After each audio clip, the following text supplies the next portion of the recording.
And that means that the city council has the ability to actually push through legislation. And just like at the state and federal level, legislators work together.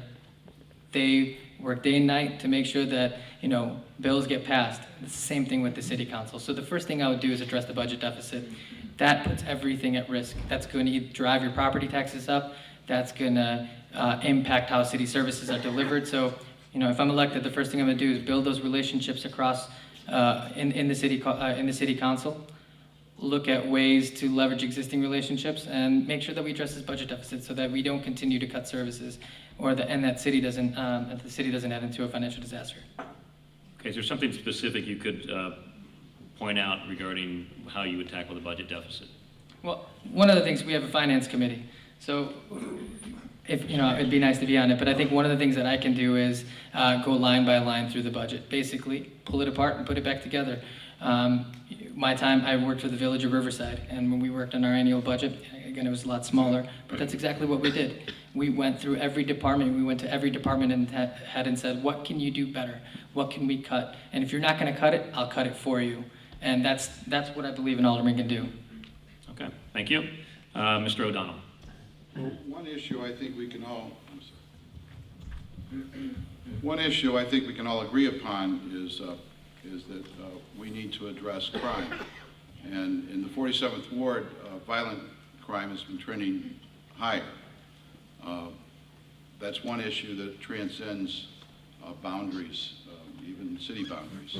I've been working with the sheriff for some time, and we've worked on a lot of violence reduction strategies, jail diversion strategies.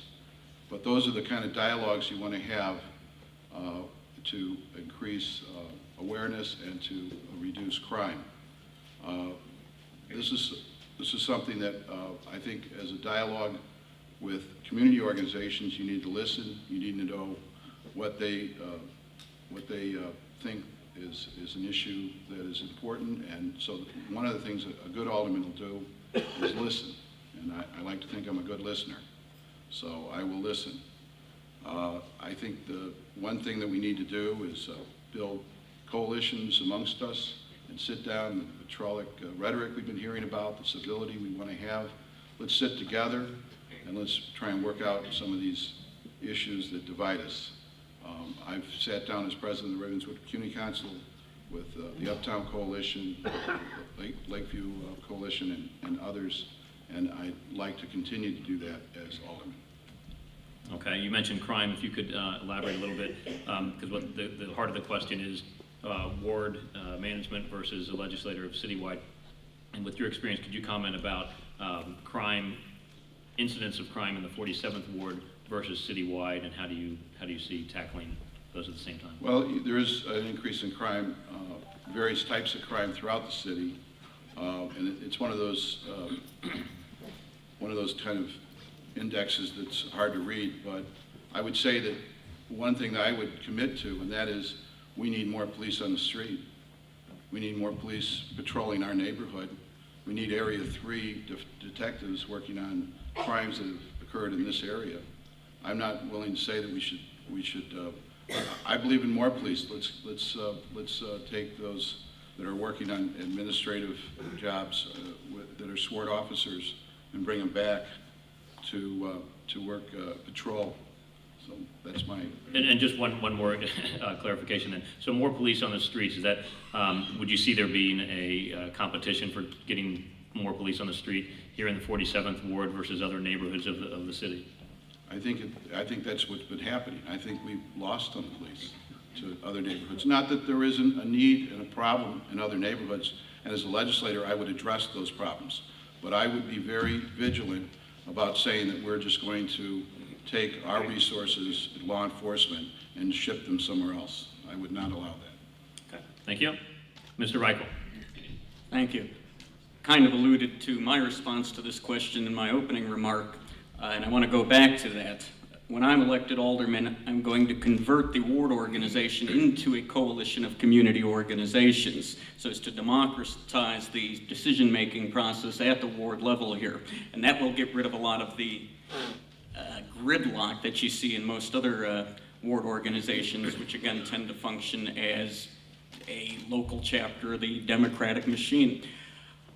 Furthermore, I want to address the fact that the reason that we have budget shortfalls, the reason we have this perpetual gridlock at all levels of government is that the aristocrats, the oligarchs, the millionaires and billionaires see government as an extension of their personal affairs, and the city council is no different. What we have here is with the privatization of public assets, with the sale of public work, with the union busting going on with regards to city work, with regards to the Chicago Teachers Union, what you have is an acceleration of wealth upwards from the very bottom of society. Chicago disproportionately taxes working and poor people. In fact, we have one of the most regressive systems of taxation in the Western world, believe it or not. Poor people are paying more on the dollar, more per dollar earned of tax money here in Chicago and Illinois than the upper 10%. My objective getting into the city council is to turn that upside down and to work towards a more just, equitable, and socially conscious Chicago. And it's not going to be alone. I can't do that alone. It's going to be a movement built upon organizations like these, a movement built upon organized labor. And that's how we get things done, by making these coalitions, by working with labor, by working with community groups so that everybody's involved and there are no fissures through our society. Thank you. Thank you very much. Move on to our next question, and the order of responses will be Mr. O'Donnell, Mr. Jacks, Mr. Reichel, and Mr. Pillar. The city is continuing its expensive legal battle to overturn the Shackman Decree, using taxpayer dollars to fight the ruling that oversees and restricts political hiring. Do you support the Shackman Decree or oppose it? And as alderman, what would you do to demonstrate leadership in support of your particular position? Mr. O'Donnell? Well, I'm proud to say that as an assistant to Sheriff Tom Dart, that we were the first agency to fully comply with the Shackman Decree, and that we are in compliance at the Sheriff's Office. I would continue that as my mission and passionately move toward making sure that we have the most proficient workforce in urban planning and in delivering the services that are needed by the taxpayers and doing what is right for the people of 47th Ward.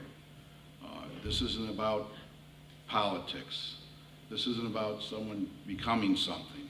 It's about delivering services. And I've got to hand it, I think Gene Schulter's done a good job delivering services. I'll continue with those Wednesday night meetings, and I'll continue with trying to deliver the services to this ward, because I'll tell you, that's what it's about. It isn't about politics. It isn't about machines and all this other things that people talk about here. It's about delivering services, about being around, about listening, knowing where the problems are, and solving those problems. And I'll do that. Thank you.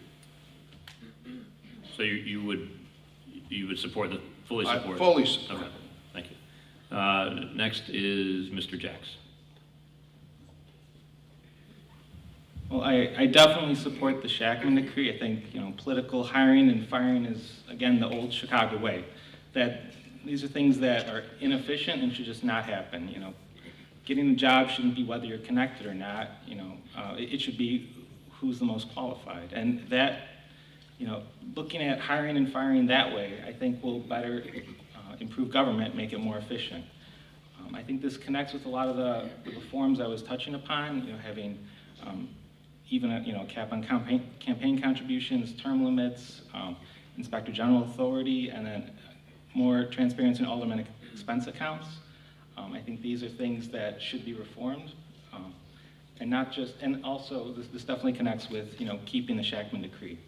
I feel that all of this, all of these old political games are just really the old Chicago way, and this connects with anointing your successor is another one, and I feel that should definitely not be pursued in the new Chicago way.